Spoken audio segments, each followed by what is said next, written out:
팬들은 즐거운 기대 속에 있을 것입니다. 슈퍼소니 손흥민과 황소 황희찬이 올 시즌 무려 두 자릿수의 공격 포인트를 기록할 수 있을지 경쟁하며 잉글랜드 프로축구 무대를 휩쓸고 있습니다.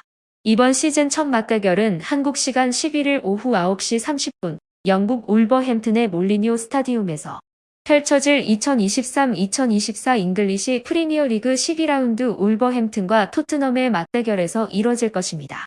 시즌 7골 2도움 황희찬과 8골 1도움 손흥민의 코리안 더비로서 기대감은 높습니다.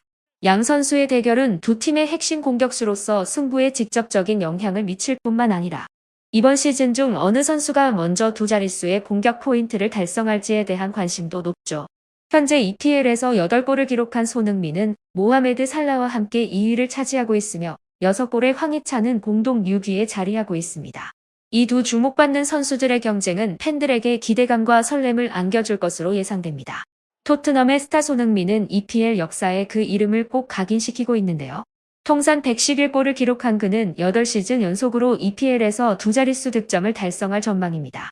2015-2016 시즌에 토트넘으로 이적한 이후 손흥민은 꾸준히 리그에서 두 자릿수 득점을 이어가고 있는데 이번 시즌에 2골을 추가한다면 티에리 앙리, 사디오 마네와 동등한 기록을 세우게 됩니다.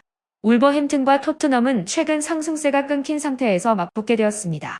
울버햄튼은 지난 라운드에서 셰필드에게 패배를 당했고 토트넘은 홈에서 첼시에게 3점을 내줌으로써 패배를 기록했습니다.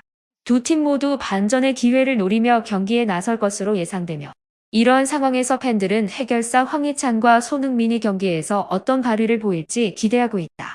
또한 손흥민이 두 자릿수 득점을 이어가면서 팀을 이끌어 갈 수 있을지에 대한 관심도 높아지고 있습니다. 그런 가운데 토트넘의 기둥 손흥민의 충격적인 상태가 영국 언론에서 화제가 되고 있습니다.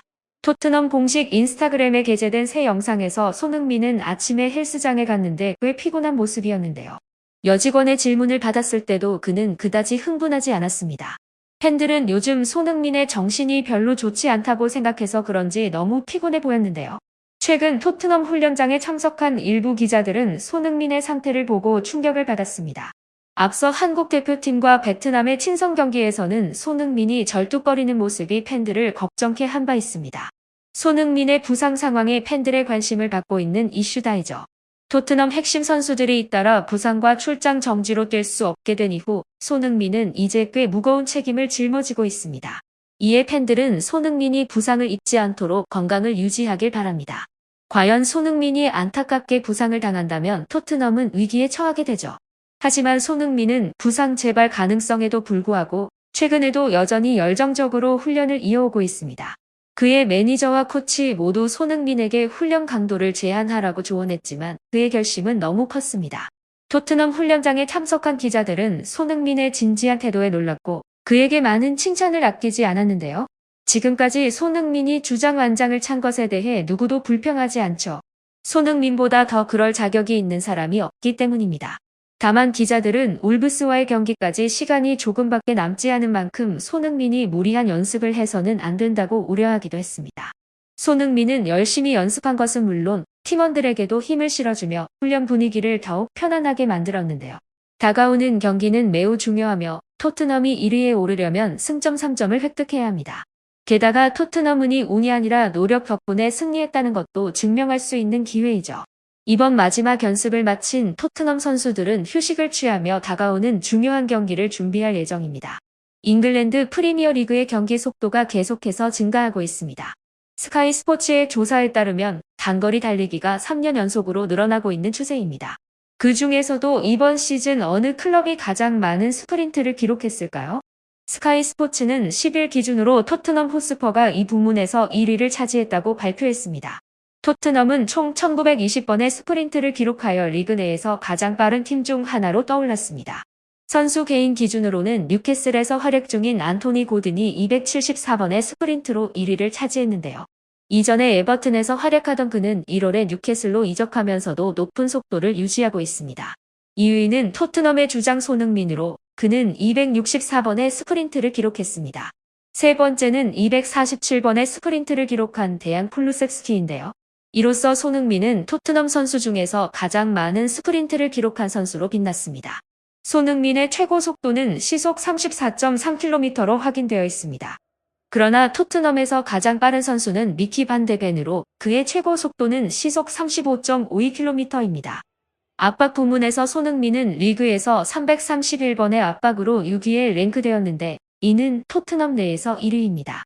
스카이 스포츠는 거리, 질주, 속도, 압박 등을 고려할 때 현재 프리미어 리그에서 가장 활발하게 움직이는 선수들로 고든 손흥민, 쿨루세프스키, 은베우모, 소보슬라이, 페르난데스, 두쿠레를 꼽았습니다. 고든은 스프린트 부문에서 1위, 스피드 부문에서 5위, 압박 부문에서 9위에 올라가며 프리미어 리그에서 가장 다재다능한 선수로 꼽혔습니다. 한편 웨일스 축구대표팀 감독 로 페이지는 브레넌 존슨의 활약에 대해 기쁨을 표했습니다. 존슨은 최근 여름에 노팅엄을 떠나 토트넘으로 이적했습니다. 토트넘은 잉글랜드 프리미어리그에서 그의 잠재력을 인정하고 4,700만 파운드를 투자하여 영입했습니다. 시즌 초반에는 교체 출전해서 경기력을 회복하던 중 부상을 입었습니다. 그러나 플럼과의 9라운드에서 복귀하며 존슨은 10라운드에서 크리스탈 팰리스와의 경기에서 손흥민을 향한 패스를 통해 공격 포인트를 기록했습니다. 이어서 11라운드에서는 선발 출전 명단에 이름을 올리며 손흥민, 데얀 클루셉스키와 함께 첼시를 상대로 골문을 두드렸습니다. 전반 13분에는 왼쪽에서 중앙으로 날카로운 크로스를 올리며 손흥민이 골을 넣었으나 오프사이드로 선언되면서 공격 포인트를 따기는 힘들었습니다. 다소 불행한 사건이 있었지만 존슨은 여전히 주목할 만한 민첩성을 보여주고 있습니다. 전반 33분에는 토트넘이 크리스티안 로메로가 퇴장당하면서 수비를 보강해야 했고 그 결과 포스테코글루 감독은 빠르게 존슨을 벤치로 내리고 다이어를 투입하여 선발 복귀전을 마무리했습니다. 비록 존슨의 이름으로 공격 포인트는 기록되지 않았고 팀 역시 패배했지만 존슨이 팀 내에서 점점 더 중요한 역할을 맡고 있다는 점은 긍정적입니다. 토트넘의 공격 라인은 현재 얇은 편입니다. 손흥민과 클루셉스키는 여전히 강력하지만 히샬리송은 부상으로 인해 이탈했고 이반 페리시치와 마누엘 솔로몬도 부상 중입니다.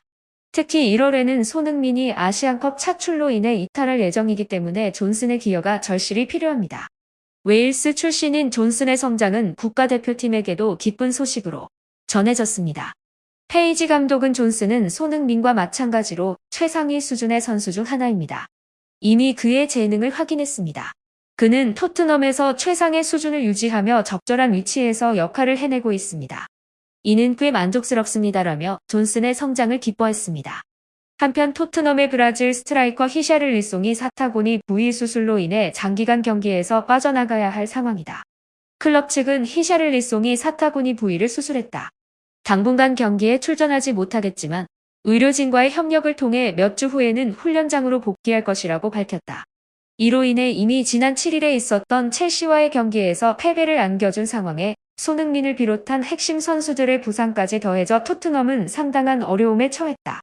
주목받는 미드필더인 제임스 매디슨과 미키 판더펜은 모두 첼시전에서 부상을 입어 출전 불투명한 상태다. 이에 히샤를리송의 측면과 중앙에서의 활약이 불가피해지며 손흥민은 팀을 이끄는 역할에서 더 큰 부담을 안게 되었다. 히샤를리송은 자신의 SNS를 통해 만성적인 치골 문제를 해결하기 위한 수술을 했다. 올해 초부터 견디기 어려운 통증이 있었고 그로 인해 경기에서의 성과에도 영향을 미쳤다며 건강이 최우선이며 이제는 통증 없는 일상을 되찾기 위해 집에서 재활에 매진할 것이라고 말했다. 힘든 날들이 기다리지만 그는 이 상태를 방치하는 것이 나 자신과 팀, 국가대표팀에게 좋지 않다고 생각했다고 덧붙였다.